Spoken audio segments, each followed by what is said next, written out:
All right, welcome to another episode of the Logicast. My name is Blanca Kong. I'm joined by Gunnar Eos, Huddle Wolf, Esoteric Skills.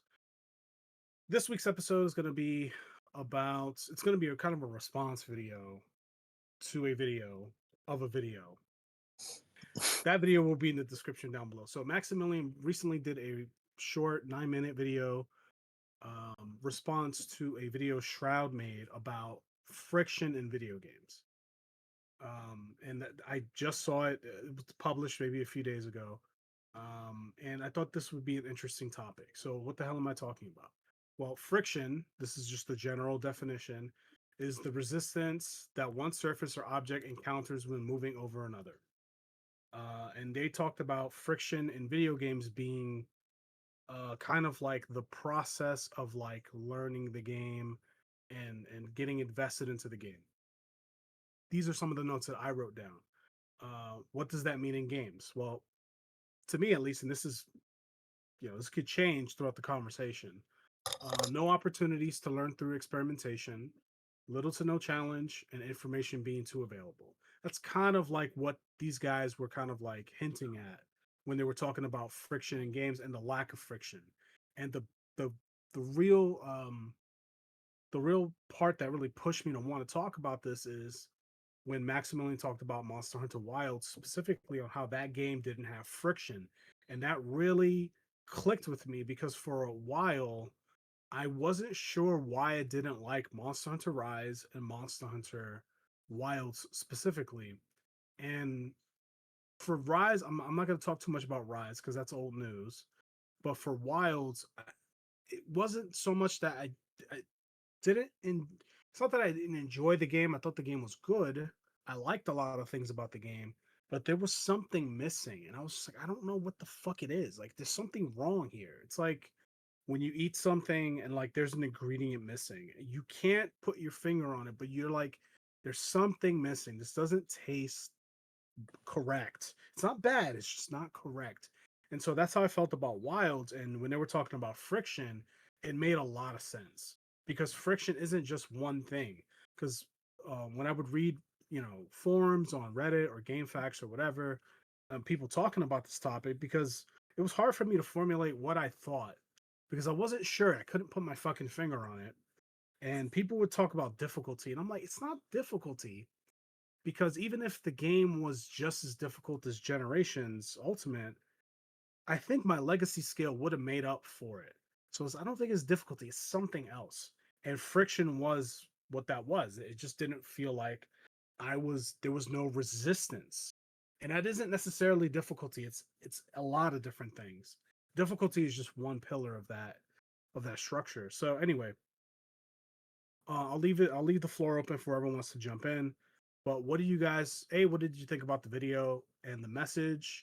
And B, how do you feel how that relates to Monster Hunter Wilds or maybe other games that you've played, and any other examples that you might have? I have other examples here, but I'll stop there.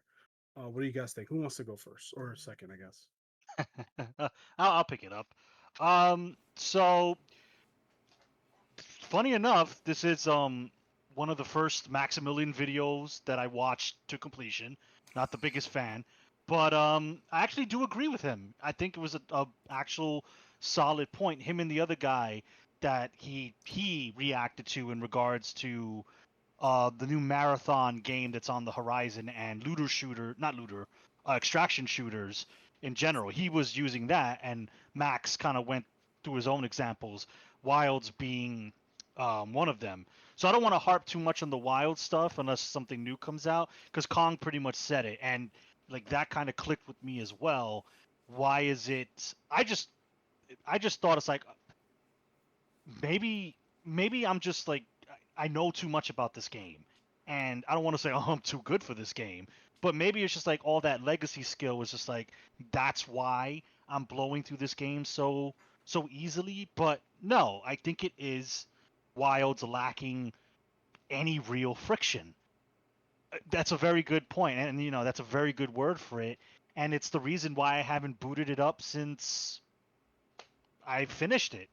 I mean, there has been new stuff. They've added Mizu, Arc Tempered Ray Dow. There's stuff that's been out, but it's just like And Max says it in the video. So I can go in and fight a monster, and now it go from a 5-minute hunt to a 10-minute hunt. Eh, What? Would it make the new Mizu armor for what? For what? So anyway, um, he brings up another example, and this is recent for me because I I got around to playing it because my father owned it, so now by de facto I own it. He also mentions Final Fantasy VII Rebirth. Now I've been a staunch advocate against that remake, and maybe I saw people rave about it, and I was like, when he brought it home, I was like, maybe maybe I've been too harsh on this game.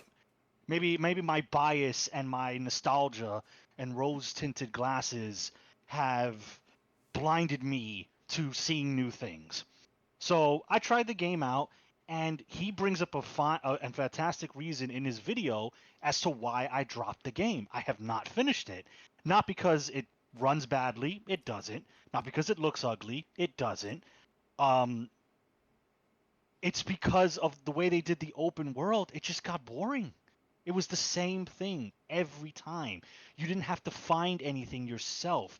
You knew all the waypoints. You knew where everything was and how to get it to you, and the game guided you on how to get there. So there was no friction, and it repeated like that for what, one, two, three, for 4 different zones. By the time I got to Cosmo Canyon, I just got bored. I didn't want to do it anymore. I did it for 3 zones. Nothing's changed. It's been the same thing, just with a different coat of paint, just with a different theme.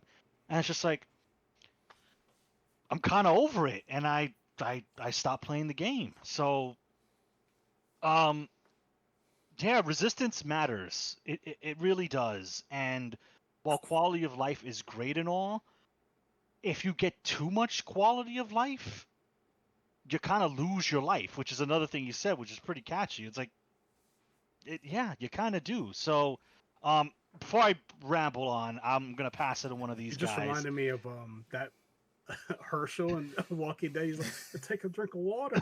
You risk your life. Yeah, Yeah, you lose resistance, you lose you your risk life. your life. Yeah. Anyway, Anyway, yes, gentlemen, I'll pass it to either one of you guys. Okay. I guess I'll go next. Yeah. So in regards to Monster Hunter, I'm pretty sure that we were all feeling. I mean, definitively, we were all feeling pretty much the same about it. It was a game that we played for a little bit, uh, ran through the content, did everything, and where I realized that this game wasn't really a bad. It wasn't that it was a bad game per se, but it wasn't a game that we really was super enthused about. Was when we took a couple of attempts to co-op just for the hell of it, and then we just didn't do it anymore. We just went on our own ways. We took on the entire story mode. We took on like the quest or whatever, and that was it. And then usually where we're typically eager, even with base Monster Hunter world, we were eager to do the extra content, and then it was like in this particular case, we were like, no. Me personally, I haven't booted it up since I was farming for gold crowns, which I don't necessarily do in any Monster Hunter. Like that's kind of like the last thing I would do.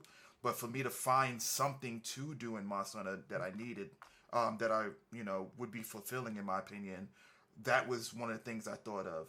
Um, Another thing I noticed about it too, in previous Monster Hunter games, I would see videos on like certain gear that you would use, like or no gear hunts where players would defeat monsters without any gear, just their weapon, and just like skillfully destroying the monster. And I'm talking like Devil Joe, Elder Dragons, and so on that most players struggle with. But now, when I go on Instagram, when I go on like any other social media platform, all I'm seeing is different players making different outfits of characters from an anime or other games, and it's like, wow, the dynamic has definitely shifted. Because normally I would see hardcore battles of trying to overcome a monster or skillfully defeating a monster with limited stuff. but all I'm seeing is like a Monster Hunter Wilds runway show, right? And that's where I'm gonna kind of segue into like the whole friction, because friction is definitely the perfect word. And I wrote a couple of things down, like friction for games particularly. Friction creates challenge. You know, it creates obstacles. It's or limits or like resistance. Um, friction drives decision making, right? You know, same example with Monster Hunter. Um, for this particular game, when we did group up, we didn't necessarily come up with a plan. We just sat there and just beat on the monster. We was casually just um, discussing random things during the hunts or whatnot. And typically, when games are difficult for us to play, we don't really tap into our subconscious like that. We're usually like 100% focused on the hunt itself. But in this particular game, we kind of sort of was just like, hey, so what's going on today? Rambling about, making jokes or whatever. It was nothing compared to what we experienced in Double Cross, where we was fighting the deviant monsters. We had a plan. We kept getting our asses handed to us. Kong would be like, all right, this is what you're going to focus on. This is what you're going to focus on. This is the items that I'm going to use, what I'm going to bring. When this monster does a particular attack, this is what you do. This is what you don't do. X, Y, and Z. And throughout the whole fight, it's like, I wouldn't say it's silence, but it's call outs. It's like, oh, he's about to use that electric attack. Oh, he's about to rush. This, that, and the third. As opposed to, you know, us being brought out of minds, just fighting the monsters and so on and so forth. So that was the difference between like the old school Monster Hunter, where it had a lot of friction, but versus Monster Hunter Wilds, which is kind of lacking. Another point that I would like to make is that friction builds pacing and tension. There's been quite a few games where like you're limited in terms of like the items, in terms of like the battles that you're doing and whatnot. Like you're severely wounded, you don't know what the next step to do. I've experienced that in several Souls games, where it's like you're going into a room and you're not sure if it's going to be the boss. You're not sure if it's going to be another save point. You're a little apprehensive about stepping into that room because you know there might be something in there that may one-shot you, or some type of trap that you might trigger that will cause you to die. So you're a little more apprehensive about approaching it, as opposed to just a regular game where they give you everything, all the items, an abundance of items. Like, for example, Super Mario, let's say. They give you a whole bunch of items. You just run through the game. You're experimenting. You don't care if you die because there's no real friction there. Not saying that Super Mario isn't a fun game, because its friction derives from like the obstacle course, where you're particularly the side scrolling, where you're like jumping from platform to platform trying to like overcome certain hurdles and whatnot. It doesn't have as much friction compared to other games, but it does have some slight friction there. And another thing that I saw that I also added was friction defines identity, right? You have games like Fire Emblem, where its friction is derived from the playstyle. If you lose a unit, it's permadeath, like it's absolutely gone, right? You have Returnal, which is another great game, where everything is pretty much randomized. So should you lose, you would have to pretty much acquire all your items back, but you're not certain as to where they're located, due to the fact that the map changes, the weapon locations change, everything pretty much changes within that game.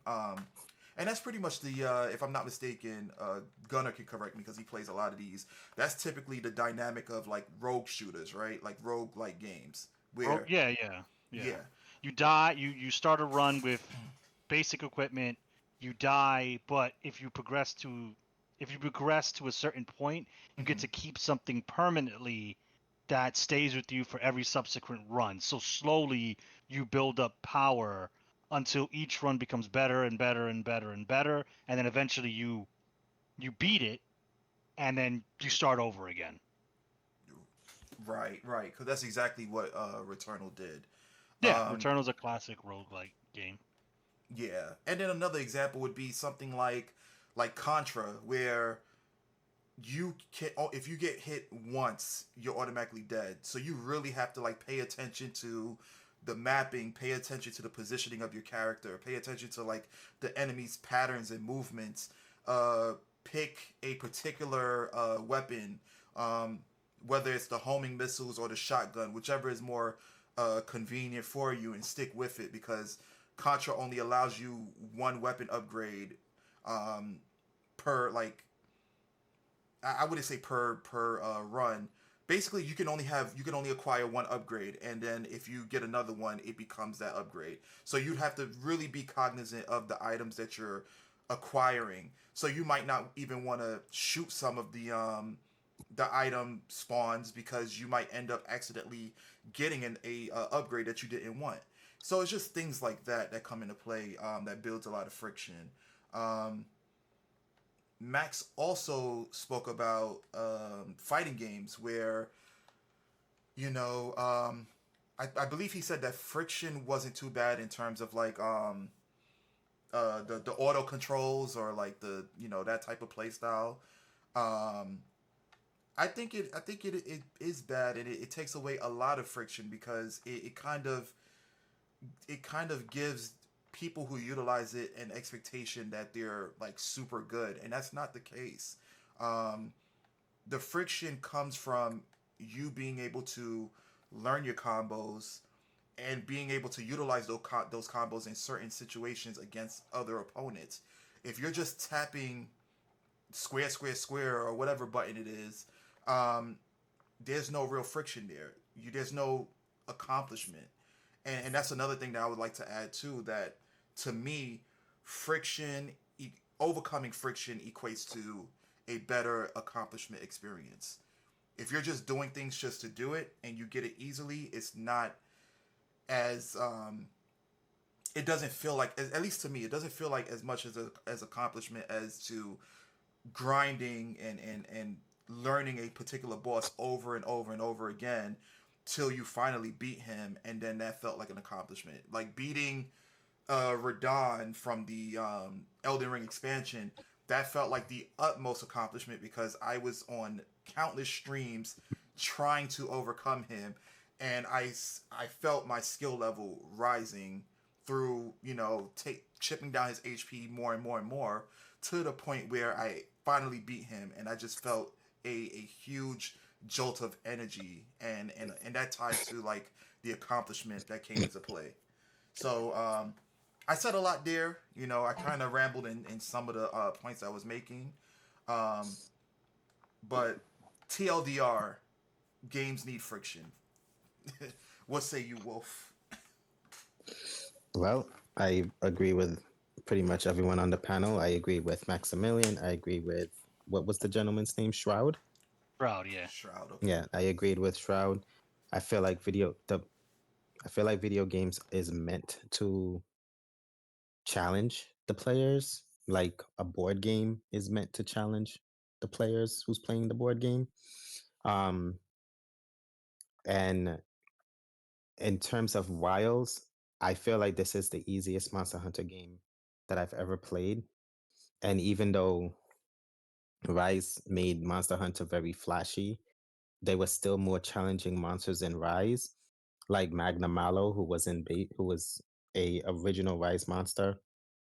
Um, I think he was a very challenging fight. I don't have a monster in Monster Hunter Wilds to compare to Magna Malo, if that's how you say his name.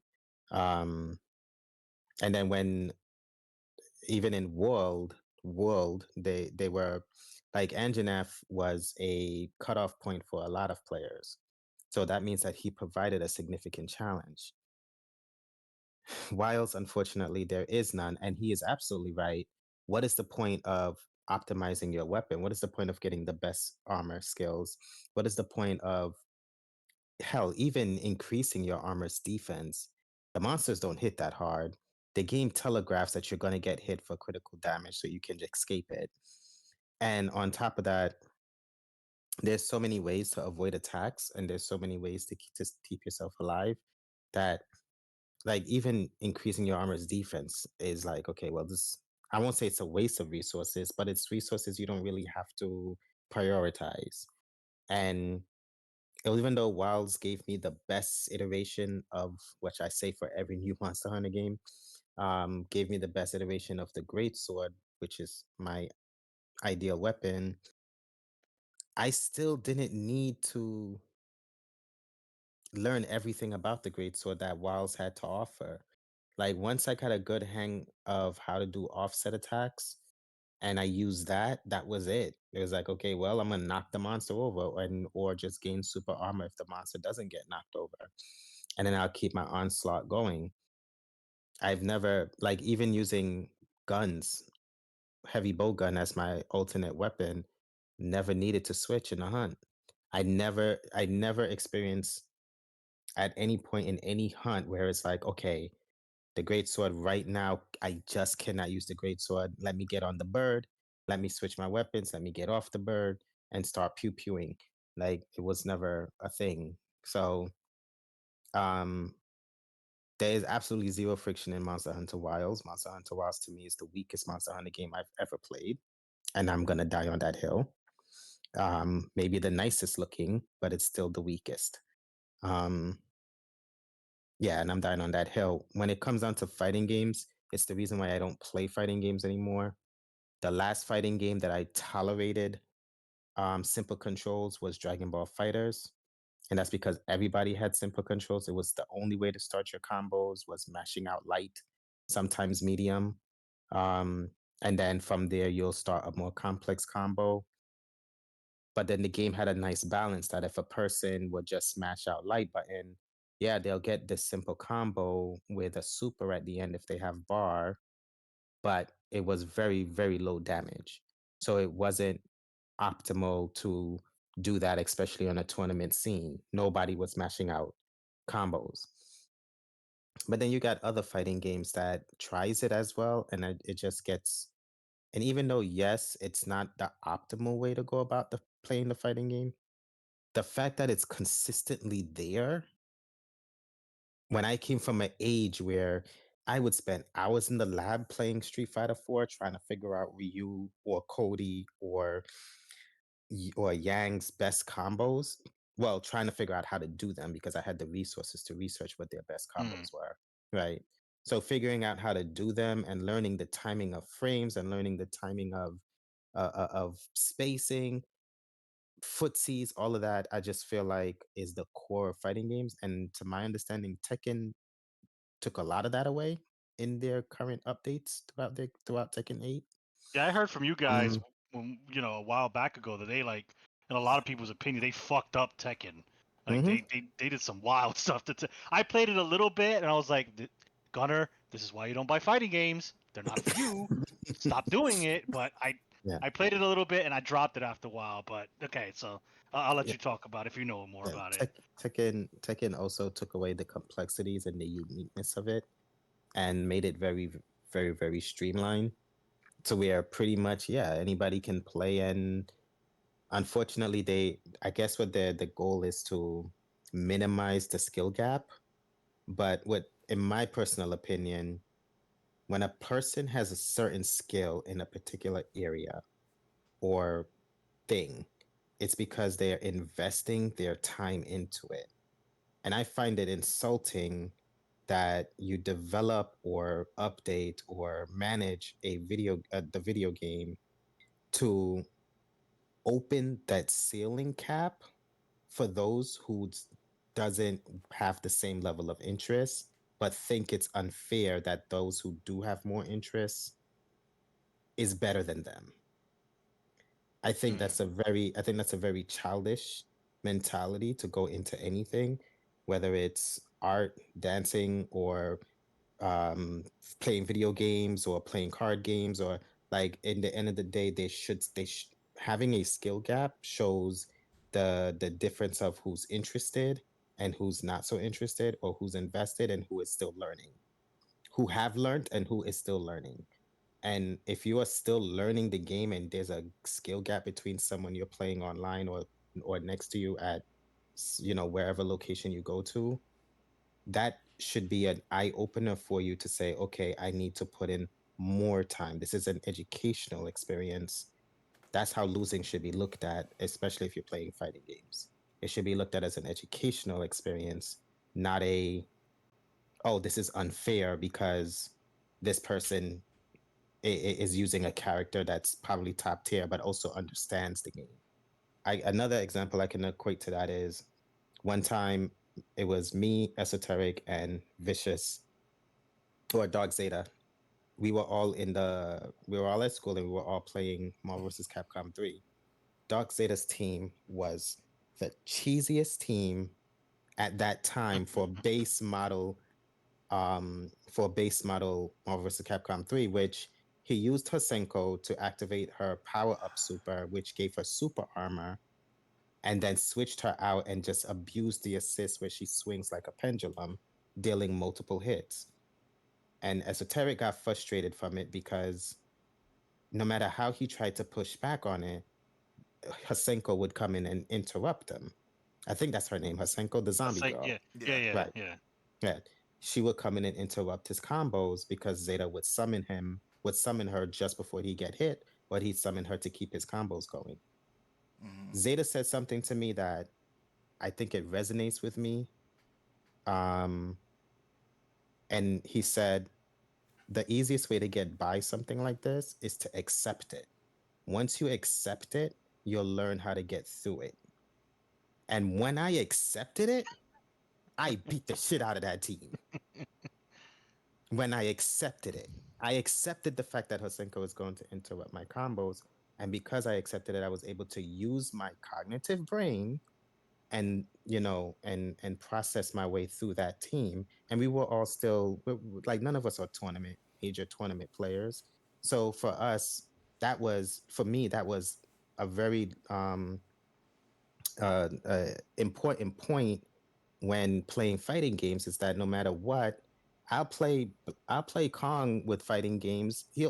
If I play Kong with and he's using Terry Bogard right now, I can promise you he's going to power dunk me like 6 times because he can just do it. And Terry's that attack is extremely good for Terry Bogard, and he's gonna do it like 6 times. If I don't accept it and let it get to me, that honestly shows that he's better at the his skill is better because he knows how to get into my skin. And a part of being a good skillful player is to also regulate your emotions when you're playing a fighting game. That's And true. when you have simple controls, or when you take away the friction in wanting to learn the fighting game, you take away the ability of the person wanting to see the game at its multiple layers of what it is. It's emotion controls, motion controls, Yeah, you um, had it right the first time. Emotion controls. right? Emotion controls and motion controls are important. And then also being able to understand that, okay, this person has disadvantage over me, then that means that I need to put myself into this space to get better, to close that skill gap, not whine at the developers and then they bend the knee to make the game easier for you. So Yeah. that's my bitching and ranting about it. Yeah, I think that I mm, want to add before you go that I also overcame it as well. He forgot to tell that story. He said that I was oh, bitching and excuse me, complaining. sorry. He was bitching and You complaining as was. well. He We was both too. were. But Okay. when I accepted it, the whole dynamic changed. And Of I was using course. Ryu, Storm, and Hulk. So when the whole dynamic changed, when my mindset changed within that time we were sitting in the lab for, yeah, I started winning the team more and more and more, to the point where he had to switch it to to a more serious team, because Dark Zeta doesn't like losing too long. Um, so, but my whole point is that the beauty of having friction in any video game is it's an educational experience. It's a skill increasing experience. It's a use of cognitive ability experience. Like, there's so much that goes into having friction in a video game that I don't understand. How could a game developer just not want to embrace that for their fan base? yeah, I understand that, you have big suits and everything like that. That's like, well, we need to make this game more accessible because we need 10 billion more dollars in our account. I get that part, but at the same time, I feel like it should be done better. Like maybe the skill or the friction is less in the beginning and then gradually gets harder. Monster Hunter Wilds is literally a Yeah.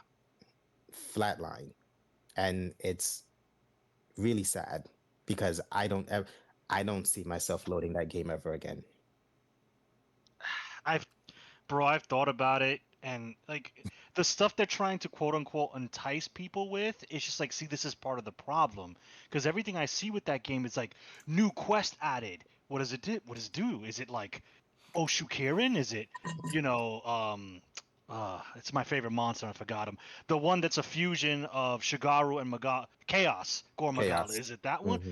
Yeah. No, it's a quest against a Doshugama that gives you a scarf. And it's like,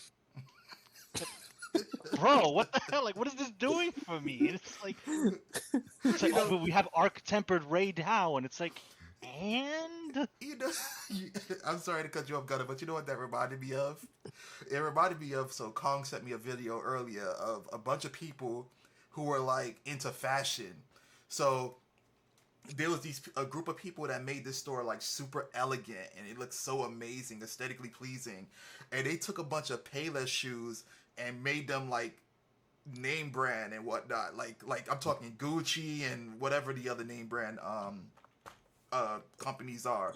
And all you see is a bunch of people saying like, "Oh, I would definitely buy this for $400. Ooh, fit the quality, the material, it's amazing." Like what you said was it was Doshugaba, and you get a scarf. Just- but that's what they're enticing. And look. Okay, everybody here knows this, and for anybody watching that doesn't, I'm the resident like glam guy. Like I will That's true. do. It's like, hey, can y'all help me with this? Well, I didn't do what Wolf did. Wolf did some wild shit for glamour, but yeah, we all know the story. Um, I was like, hey, anybody want to fight this shit? Because I want a helmet. You get the helmet? Cool.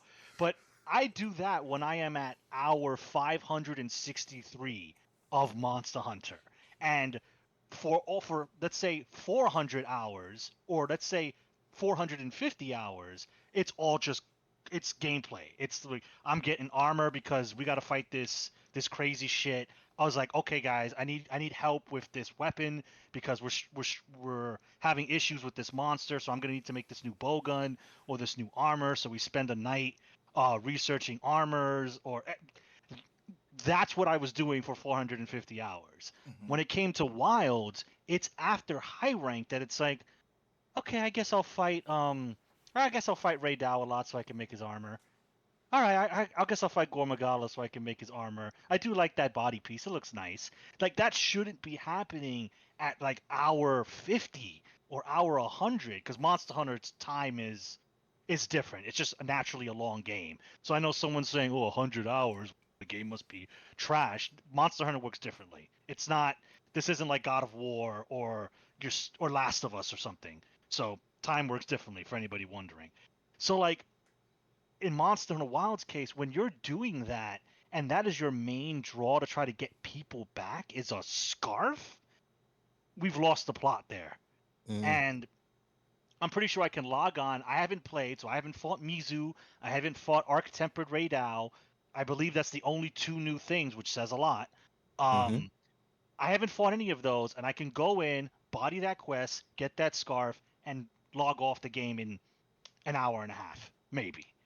And that's not even boasting. That's just like nothing has changed since the game has come out to where we are currently, May 29th, 2025. That has like, oh shit, I got to step up my armor. I got to step up my weapons. Nothing's changed. And that's not good. That's not good. But also another thing, you brought up Fire Emblem, and while you are kind of right, Eso, even that game has reduced a lot of its friction Oh because yeah, that yeah, Hmm. game has hmm reduced permadeath. yeah, yeah, yeah. Like Since Awakening, right? That's when they. Awakening started it. Yeah, now granted, I'll give Awakening credit because it saved the franchise. Fire Emblem was going to get shelved and die a death, and Awakening brought it back from the brink. So I'll always give the game props for that. And the friction hasn't been completely removed. It's just now an option. And if we go by Maximilian's video, he says that's good, and I tend to agree with him on that. If it's an option, I'm fine with that because I it's do left agree up. with that. I Yeah, do agree with that. Yeah. it's left up to the player if they want to engage with it or not. It. Go ahead. Mm. I was gonna say it. 2 points I'm gonna make. Right. So the first point is like, what you said, Gunner, kind of ties like the segue or the connection, if you will, from friction versus the success of a game. Like, it appears that the less friction that a game has nowadays, the more successful the game has become in terms of like monetary gain, right? Because think about back in the days where when Monster Hunter first started, or when we started playing Monster Hunter, we had discussions about how we didn't think that Monster Hunter would even come back because it was such a niche title, and it wasn't producing, at least from what I recollect, it wasn't producing to the point where we felt that another iteration would come out. And then World came, and they kind of sort of reduced the friction a tad bit. They made it easier to a tad bit easier to play for like new people that are coming into the franchise, whereas we were like just super comfortable with it, but it still maintained that friction. And then it's like Wilds came in, reduced that friction significantly, and like a mass amount of people are still playing it. I think it's still like the number one game within Capcom, if I'm not mistaken, right? Like, it's the number one produced game. So it looks like, from what I'm seeing, there's a tie-in from friction. The more friction a game has, the less monetarily that it produces, unless you're, I guess, I would say the Souls games is an anomaly, because no matter what, people just like, it's like they're trying to fit a square peg into a round hole. Like, they're trying to make the game easier, and they're complaining about not being easier, but they want to be a part of the conversations of the Well, game, so they still purchase it. well, hey. I think we have a Dark Souls game that has less friction. It's called Night Rain. I think we have that now. As of the filming of this episode, Night Rain comes out tomorrow officially. People are playing it now, and I've been watching people play Night Rain. It is budget, not budget. That's an incorrect word. It is Dark Souls light. It's all like the pomp and visual of Elden Ring, but the mechanics are just so scale. It's fast paced. The weapons are easy to understand. You click a one button to level up. You don't have to worry about what stats to level up. They have the ring Oh mechanic that shit! applies I did not pressure. know that. Yeah, man, we have our frictionless soul game, and people who probably could never play Elden Ring are gonna jump on Night Rain, and it's like, yo, this shit is great. I love this game. Elden Ring is amazing, and I don't know, maybe this is just a $30 spin-off cash grab. Fight me. You can fight me on that one. I think it's a cash grab. Hmm. But there's I don't know. I don't know what the sales of this game would be. The game's $30 base, so that's a nice entry point for a lot of people. Will we see more of that? So I think even from that perspective, we have our frictionless Souls game now, or soon, as of the filming of this. But so, but to your point about friction kind of equating sales, in the video they talk about that. Like, sure, you get more people to play it, but then they Hmm. peter off after a week. It's just like they've done everything they needed to do, saw everything they needed to see, experienced what they felt was a worthwhile experience, and then they peace out. There's no slow grind. They've done everything, seen everything, and they're gone. They've moved on to the next thing. And what that Hmm. does is it pisses off your core audience who may have left. We're a prime example of that. None of us are playing the game. Hmm. Mm. And the audience that you reduce the friction for, they've moved on. They're playing Night Rain right now. They're playing Marvel Rivals. That's where they are. So, was it worth it? I don't know. For Capcom, they say it is, And we all know these big game companies, they will be the quickest to report success, and they will be the quietest when their game doesn't do well. And they were quick to report the success of Wild, so I guess for now it works. Doesn't work for us, but Yeah. it's working for them. So in that case, it's a good story.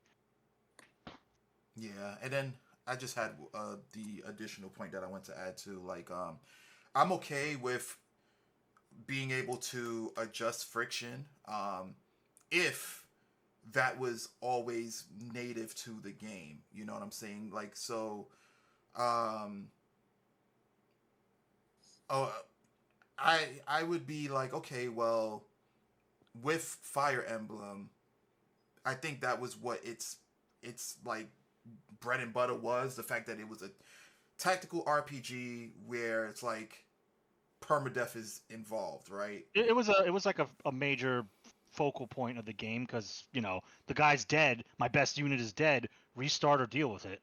Yeah, yeah. So I guess they added it to kind of sort of mitigate that. It's like, well, we don't want people to keep resetting, so we're just gonna add that option in.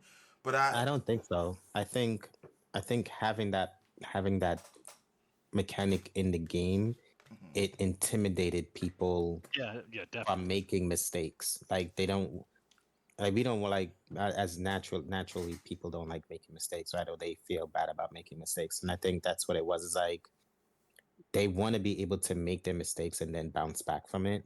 So even if say like Crom game was Awakening. Awakening. Yeah. Um like Ike's game, for example, right? Mhm. When Ike, if you gave up Ike, if Ike died, that's it. I don't know if Ike was the one of the units. I think it's an automatic game over if he died.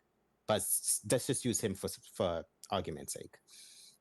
If he died, that was it. And if you messed up that play, that was it. And I think that's really what it was, is that people just don't like the mechanic of being permanently punished for making mistakes, and that's what Fire Emblem was. which Um, which makes a which lot of tur- sense, but it, it mhm. it that's why it was such a niche Yeah, franchise, exactly. right? Yeah, and Because it took a different type of balls to play old school Fire Emblem. yeah, because Now that's it's what a I fucking was. waifu collector. Anyway. But that's what I was saying, right? Because okay, Mm. I get that people would be intimidated to make moves because the slightest miscalculation would result in them losing a unit that they probably really needed, or let's be for real, nobody wants to lose any of their units. Like you built a lot of like exp into them, and you put time into making them the appropriate unit for whatever it is that you need to do. But I think that was a part of its intention, where like permadeath is there so that it forces you to think ahead of the initial first move that you're making, kind of like playing chess, right? Where in chess you have to think 3 to 4 moves ahead, and you have to not only determine what you're going to do, you have to anticipate what your opponent is going to do in retaliation to what you're doing. So by implementing that, at least in my opinion, by implementing that permadeath, it forces you to be a little more hesitant with what you're doing. Like you really need to think about what it is that you're going Mm. to do before doing it, because you may, if you just go out there just willy nilly, you could lose maybe one, if not several units based off of one thing. So I think that's what it Yeah, was. but that's not a vibe though. I want a vibe. Right, That's how new players think. right. And another thing too is what the game was teaching you was to find value in He's all your shaking his head. units, not just not just using Ike because Ike is the first unit you got and probably gained the most experience because he's the first unit you got. A part of the game's core was teaching you to find use in all your resources, and your units were your resources. Yeah. Understanding in that lances beats axes, axes beats swords, and swords beats lances. Hmm. That rock paper scissors situation as well. It was a lot of, again, cognitive thinking, and which is why tactical RPGs, although I don't even see them make them anymore. Oh, But they tactical still do. RPGs were so They make a okay. lot. Then. Yeah. That's good. But that's why tactical RPGs were so good in their core, because it was straight up, it's literally a strategy. It's a chessboard that you have to be able to predict your moves, predict how you're going to go about the gameplay. But Fire Emblem took it to that next step and said, okay, you may not like this mage for whatever reason, but at some point in the game, you got to invest into him because he may become a very handy unit later. Yeah. And again, that's the beauty of the old school Fire Emblems. And I like that Nintendo allowed the classic system and the casual system in their newer Fire Emblem games. The problem with Fire Emblem games has nothing to do with friction, for the most part. It's more so it's become a very weird dating simulation. So, or simulation where it's more about the social aspects of the units and not so much the battle aspects of the game. And that's where, for me, Fire Emblem becomes a weaker franchise than its predecessors. But Mm-hmm. but for the most part, I think Nintendo did the right thing by allowing people to play old school, new school Fire Emblem on one cartridge versus, like, say, um let's use King of Fighters for example, which was one of the most complex fighting games I've ever played in my entire life. I give it to King of Fighters on that aspect, but SNK ultimately gave in and gave the light button punch, the light punch, um one button, many button presses, multiple button presses into a combo that a person normally would need to give more complex inputs for. For Okay. me, that killed KOF. Was it 15 is the latest KOF? Um, I think so. that for, yeah, for me that killed the KOF for me, because the damage is not as good as a complex damage from a person who knows how to play the game. But to be honest, it's still sizable amount of damage for something that a person is just pushing, for one button that a person is just pushing on. And I think things like that should not have any kind of benefits to it whatsoever, other than showing the player, oh, look, this is what this character can do. Other than that, it shouldn't even deal damage. But that's just me. I'm cynical when it comes to that. No, When it comes to fighting I games. agree with you 100%. I mean, I can add to your point. Like that's what the training modules are for. Like they give you a demonstration of what your character can do, and you have to input those controls to do what that character is currently doing. Like they don't need the auto combos to do that. It's like it's such a huge cop out. And then you know what annoys me the most about it, particularly, is the fact that people get big headed when they beat you by using auto combos. It's like, yeah, you beat me. I did mess up. It's most of the fault lies on myself because if someone's using auto combos, it's expected, so I should be able to just counteract that or whatever. But it's not only just that; they're able to utilize that plus add in some mixes and whatever. And again, it's still my fault, but to for you to rely heavily on that auto combo where I'm actually putting in inputs and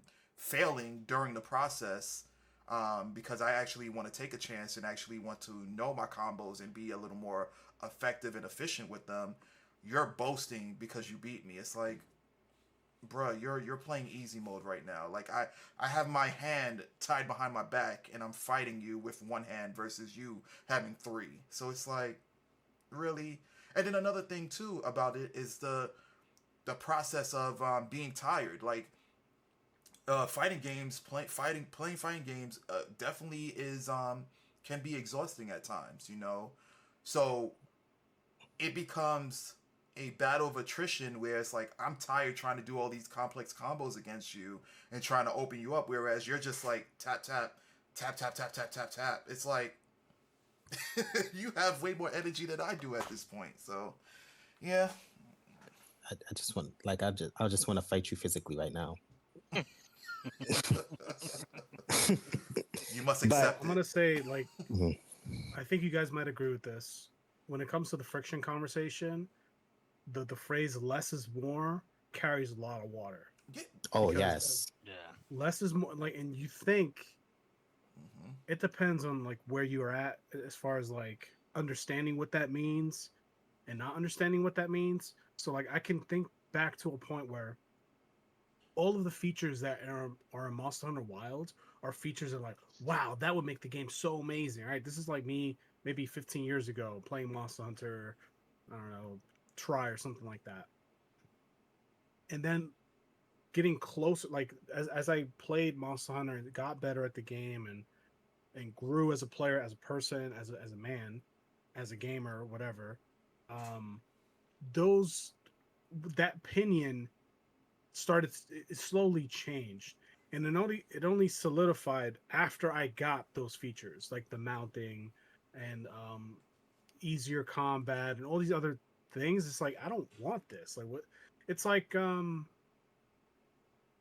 it's like when you first meet a girl and like you're in that honeymoon phase and you're in that puppy dog phase where she's perfect and she's great, and then you move in with her or you spend a little too much time, you start to see more of her, and it's like I don't like you as much as I used to, right? And it's because you're seeing that person too much. Like you've seen too much. You pulled the curtain back. You're exposed to too much of them, and so it's not that you hate this person now. It's just like, I kind of liked you more when I knew less.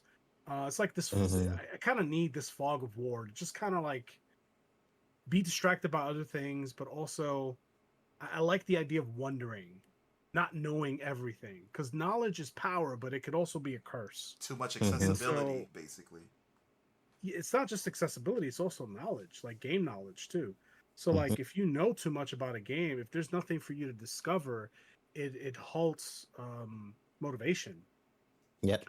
So an example I have, which is not Monster Hunter related, but I thought about it as soon as I finished that video the first time I watched it earlier today, was a game called Stranded Deep. And that's a game I played a few years ago. And Stranded Deep is a survival game where you play as a guy excuse me, you play as a guy who crash landed on an island, and the objective is just to survive. But the overall, like how you beat the game is you have to escape the island, and so the way you do that is eventually you have to discover. It's like a game of just islands. It's just all these different islands, and they all have different resources, and you don't know what island has what. It's all procedurally generated, so like it could be anywhere. So you have to find like an island that has like this airplane or what, this like small airplane. The ones with like the propellers in the front. Yeah. You have to Hmm. find this airplane. And it's like, oh, okay, and then it updates your quest, and like now you got to find an engine, a new engine. You got to find these different parts, so it becomes like a scavenger hunt. So now you're incentivized to like go out and find these like pieces. So you have to go and like discover like new islands to try and find all the stuff so that you can escape and beat the game. And attached to those pieces that you have to find are boss battles. So you have to fight like a giant shark underwater, and you got to fight a giant squid and a bunch of other stuff. Game is really cool. Um, but I remember when I first started playing the game, I just dove right into it and I just started playing. And I noticed that the game didn't have an in-game map. Like there was no way for me to track where the fuck I am, where I'm going, where I've been, nothing. It's just like I just kind of have to remember. And so I remember I started drawing a physical map to kind of track where I've been going, where I've been, what island had what resource. And I remember like I had to do that when I was growing up as a kid, Yep. you know, because in game a lot of older games there was no map, there was no interactive map, there was no legend. You just had to know what you were doing. You had to everything was trial by fire. You went in there, you got your shit kicked, you got the shit kicked out of you, but you every time you lost, you left with a little bit of knowledge, a little bit of information. And then eventually after 20 tries, 50 tries, you had all of this data. And now that 51st try, you're just blazing through the level. You know exactly where the enemies spawn. You know where the special weapon is, all this stuff.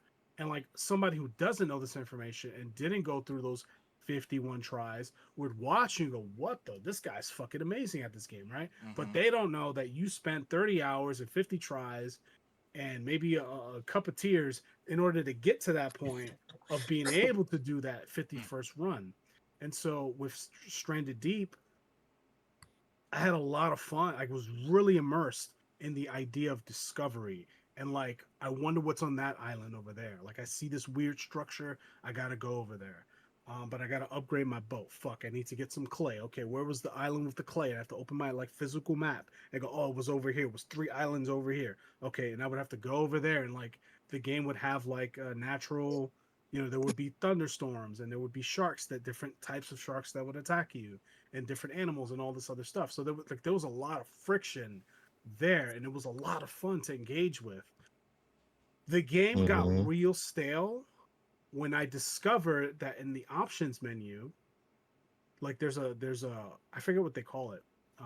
It's like a sea navigation term, but it's basically a map. And I'm like, what is this? I click on it, and it gives you a map of the entire world. And I'm like, oh, and it tells you exactly where the bosses are. And I'm like, Oh shit. and I didn't see that before, making the map and doing all the shit. And then now that I had that information, I applied it to my map, but that killed a lot of the umph that the game had. Like, I was less motivated to. I still beat the game, but I felt empty after I learned that information, because it was just like, oh, Mm-hmm. that's kind of lame. I was having fun just discovering the game, which is why I play a lot of, especially Souls games. I play them blind. I don't want to Same. know what's in the game. I Same. want to discover what's in the game, because very few games can do that well. And I Mhm. think the Souls games are exceptional at that. Yep. And so, with, last point I'll make is about Monster Hunter. In my opinion, and I kind of had this feeling back then last year, but I couldn't really like put my finger on it. But this whole friction conversation really like narrows it down. Focus mode has to go. The mounts have to fucking go. The wound system either has to be adjusted or it's got to go. It's way too strong. It destroys the core of the game. The reason why I'll probably never load Monster Hunter Wilds before a major expansion again is because of these systems. These systems ruin the game for me. They do, Mm. it's the same as me discovering the map thing, the map option in Stranded Deep. It's too much. It's too much information. It's too strong. Close Pandora's box. I don't want to look at it. It ruins everything. What's the point? It's like if people talk about, well, what's the meaning of life? What's the purpose? Like, if God existed and he came down, he just told you, would you really want to continue to live? You know what I mean? Like, it's just like, maybe I don't want to know. Maybe Oh man, I'm just gonna die a shut the fuck crackhead. up. Oh. Just yeah, I don't want to know. Like, if you knew when you were gonna die and how you were gonna die, and you knew that you were gonna die in like a week, Mm-hmm. like, would you be able to live that last week to the fullest extent, knowing how it ends and when? I think that information would take over, and I would become super paranoid. That's how I would respond to it. Well, the friction would be possibly you trying to overcome Trying your to fight destiny. against it, That's what right? the Oh. friction is. Oh no, I'm gonna die in a week. I'm gonna kill myself now. Well, Take that. that was easy mode. I'm talking about like trying to navigate Take that. Trying around. to fight the whole Take that, Final Destiny. Destination movie. Yep. That whole franchise. But yeah, so I don't know. This friction conversation was really like, it was the perfect way. Like, as soon as he said it, a fucking light bulb went off in my head. I was like, that's it. That's what it was. Friction. That's what it is. And it goes back to like when we were playing the beta, and like I was complaining about the feel, and like I was like, there's something, like, it's not like, I feel like I'm slicing through this thing with like a butter knife or some shit. Like, it just doesn't feel, and it's resistance and friction. That's the perfect word to describe the problem with modern Monster Hunter and modern video games as a whole. There's no fucking friction and there's no resistance. I'm just steamrolling through it. And it's even worse because all of us have been playing games for 30 years now. And it's like boxing a little kid with like no gloves. It's like, what are we even doing? Like, I don't want to hit this kid. You know what I mean? Like, so. Mm-hmm. But anyway, I know you guys have points, so I'll stop there.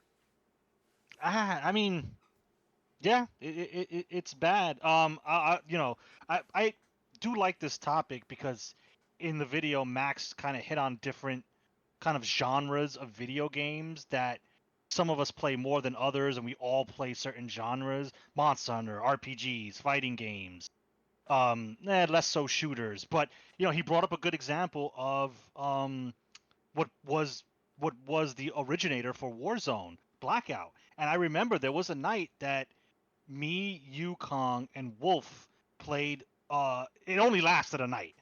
Mm-hmm. And thinking back on it, I was like, you know what, that actually was pretty fun because it was still easy. It wasn't as try hardy as say like PUBG and Fortnite, OG Fortnite with the whole fucking base building and building a hotel to fight. But it was had like that easiness of COD, but it was still like, oh, we dropped and Wolf got a shotgun, I have a sniper rifle, Kong's got a pistol, and we got to make that shit work.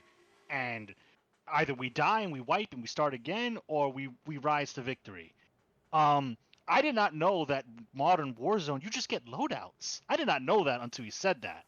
And I was like, what's the fucking point? If you're dropping in with your spec'd up AK-47 with a silencer, red dot, laser, and dual mag, there's no friction. Moral word of the day: there's no friction. It's just, I'm gonna fuck you up with my loadout. Well, I'm gonna fuck you up with my loadout, and it's like, this isn't fun anymore.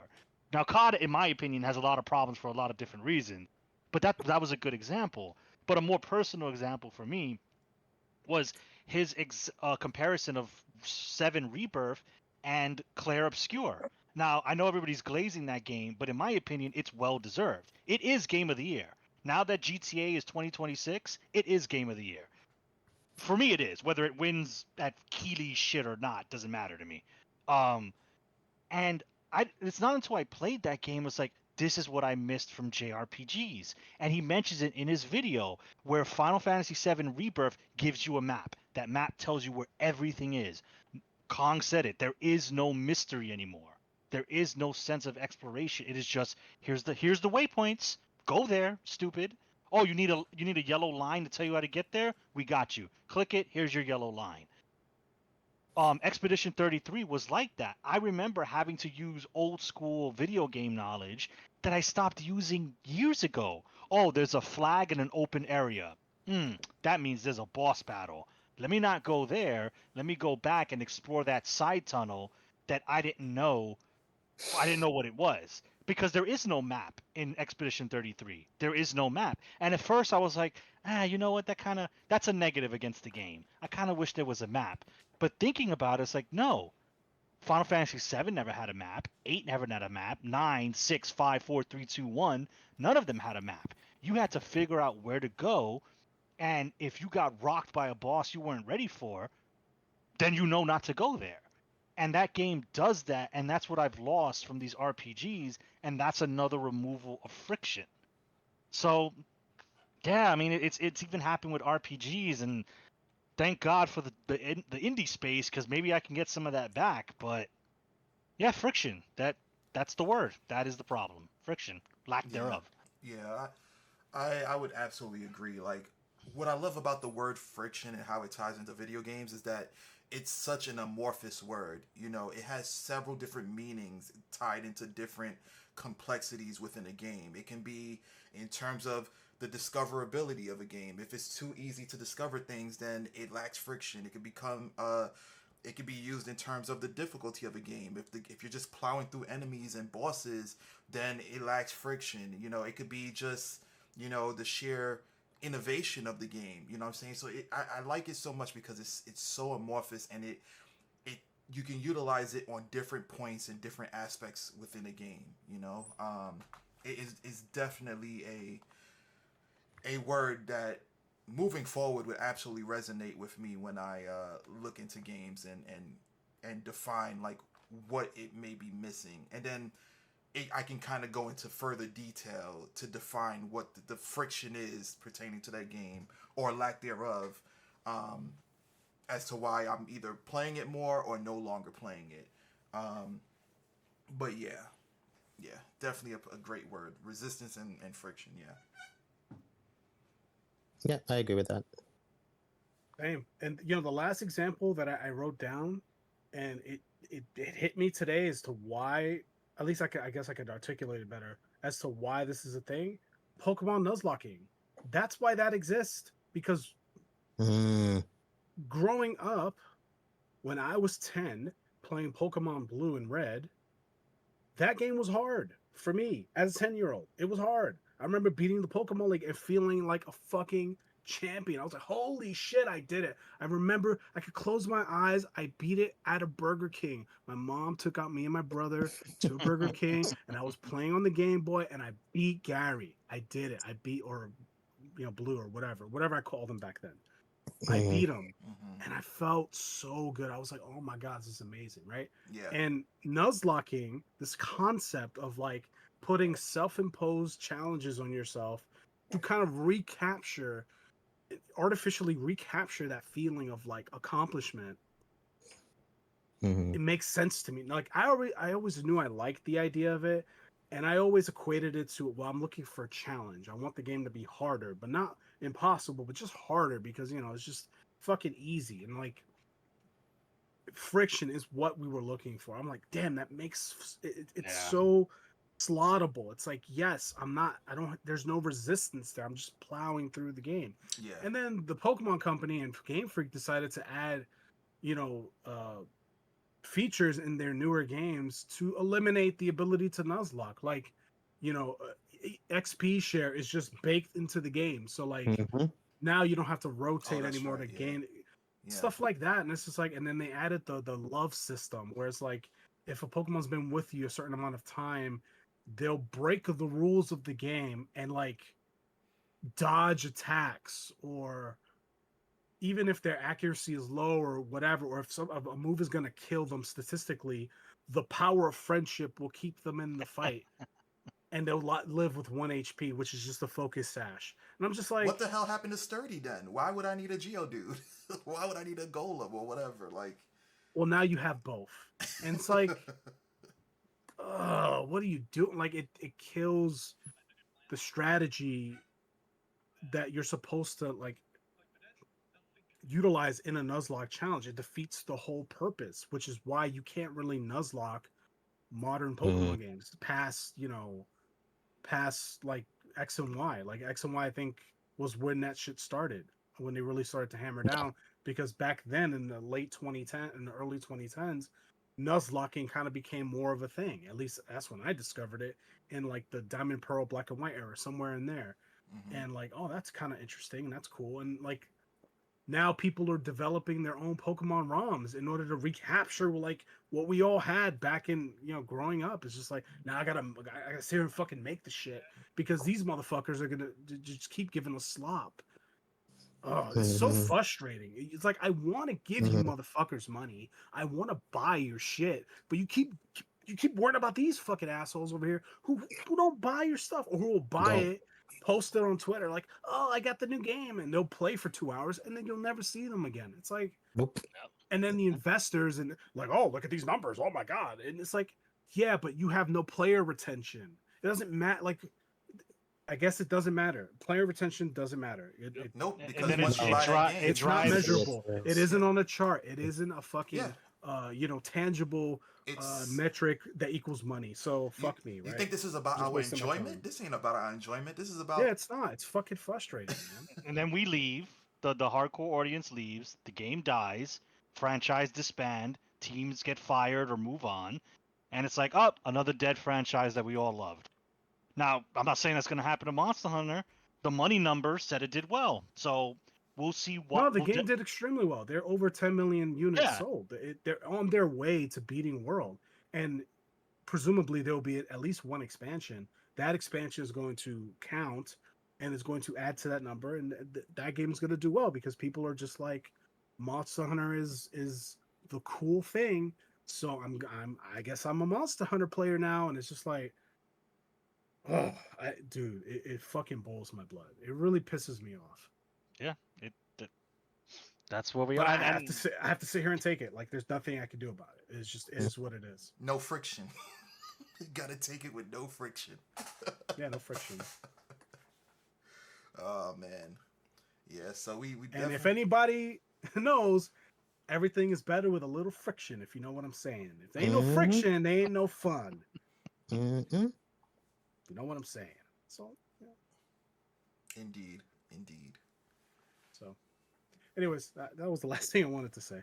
If you guys have any other thoughts, now's the time, and if not, I'll send this home. No, I think everything I had to say was said. Yep. Same. Everything I had to say was said. Yep. Same. All right. So for those who are watching who made it this far, if you liked the video, give the video a like. Dislike it if you didn't. If you're one of those casual fucks who likes the video game industry, feel free to dislike the video and tell me that I'm an asshole and an elitist in the comments. If you're not, then you leave a comment, leave a positive comment. That'd be cool. Wow. Subscribe. Listen, I don't give a shit. It doesn't matter. Like 6 people are gonna see this episode, so it doesn't. What do I care, right? If one of them or 6 of them are just like one of those fucking soy boy fucking bitch ass. I'm gonna play a game for 2 hours and call myself a gamer. If you're one of those people, I don't like you, and I think you need to fuck off and go find a different thing to call your hobby. That's just my opinion. I'm embracing the gatekeeper. Zeta has called it. It's happening. I think we need to gatekeep. I have switched sides. I've heel turned. I got the steel chair in hand. I'm hitting you on your back. I'm a bad guy now. Fuck that. So if you're that guy, fuck you. You ruined my hobby. You ruined the industry, and I hope you burn in hell for it. All the executives can burn in hell with you too. So subscribe for more content. We do episodes like this every single week. We publish every Wednesday at 12 p.m. We do all sorts of different topics, like controversial ones like this one. Sometimes we'll do tier list episodes. We'll talk about stupid stuff that gamers talk about, like who will win in a fight between Goku and Superman. Not exactly, but along those lines.